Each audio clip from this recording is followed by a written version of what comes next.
चलिए अगली अपडेट आपको बता देते हैं। उत्तराखंड से ही चार धाम के कपाट बंद हो चुके हैं। इस साल की यात्रा पूरी हो चुकी है। चारों धामों के कपाट बंद हो चुके हैं। ठंड अब बढ़ रही है। शीतकाल में गद्दी स्थलों पर चार धामों के दर्शन होंगे। धामी सरकार ने इसको लेकर काम शुरू कर दिया है। शीतकालीन प्रवासी स्थल पर लगातार विधि विधान से पूजा का सिलसिला चलता रहेगा आने वाले 6 महीनों तक, जब तक अगले साल फिर से कपाट नहीं खुल जाते। सोनू हमारे साथ बने हुए हैं। सोनू, इस बार की चारधाम यात्रा भी सफल रही। अब कपाट बंद हो चुके हैं और अब गद्दी स्थलों पर चारधाम के दर्शन होंगे। देखिए, अभी हम इस बात का जिक्र भी कर रहे थे अभिषेक कि उत्तराखंड, खास तौर से उत्तराखंड के गढ़वाल मंडल की अगर हम बात करें, जो गढ़वाल वाला क्षेत्र है, दो कमिश्नरी हैं, कुमाऊं और एक गढ़वाल। तो जो गढ़वाल वाला इलाका है, इस क्षेत्र की उत्तराखंड की चारधाम यात्रा यहाँ के लोगों की लाइफलाइन कहलाती है और तमाम जो है स्थानीय लोगों के रोजगार स्वरोजगार से ये जुड़ी हुई यात्रा है।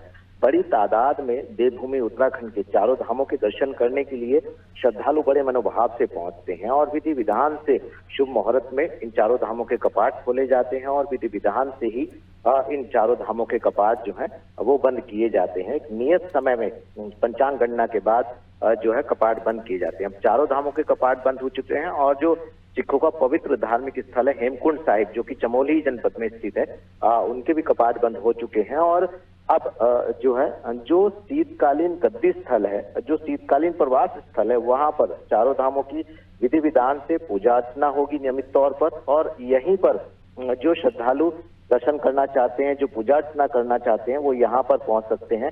चूंकि विषम भौगोलिक परिस्थितियां हैं और जहां पर मुख्य धाम स्थित है वहां पर सर्दियों के समय में काफी बर्फबारी होती है और संभव नहीं हो पाता है। लिहाजा जो बाबा का एक स्वरूप है केदारनाथ का, जो पंचमुखी उत्सव डोली है, वो ओंकारेश्वर ऊखी मठ में विराजमान रहती है 6 माह तक और यहीं पर पूजा अर्चना होती है। इसके अलावा अगर आप बद्रीनाथ धाम की बात करेंगे तो पांडुकेश्वर योग मंदिर में उद्धव जी और इसके साथ साथ श्री हरि विष्णु भगवान नारायण जी की जो उत्सव डोली है वो यहाँ पर विराजमान रहती है और कुबेर जी की यहीं पर पूजा होती है। जबकि जो शंकराचार्य जी हैं उनकी नरसिंह मंदिर जोशी मठ में पूजा अर्चना होती है। इसके अलावा अगर आप माँ यमुना जी की बात करेंगे, जो यमुना मंदिर है खरसाली में, जो कि यमुना जी का मायके कहलाता है, वहां पर पूजा अर्चना होती है। और इसके साथ साथ पतित पावनी माँ गंगा की जो मुखवा मायके कहलाता है, वहां पर मुखवा में जो है सर्दियों में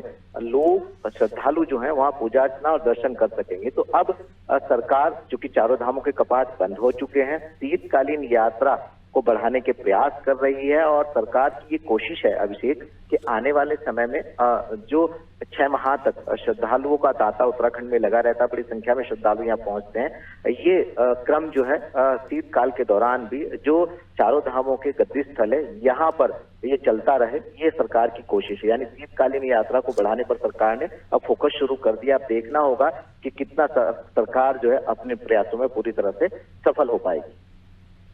चलिए सोनू बने रहिए आप हमारे साथ। तो शीतकाल में गद्दी स्थलों पर श्रद्धालु जो है वो दर्शन कर पाएंगे।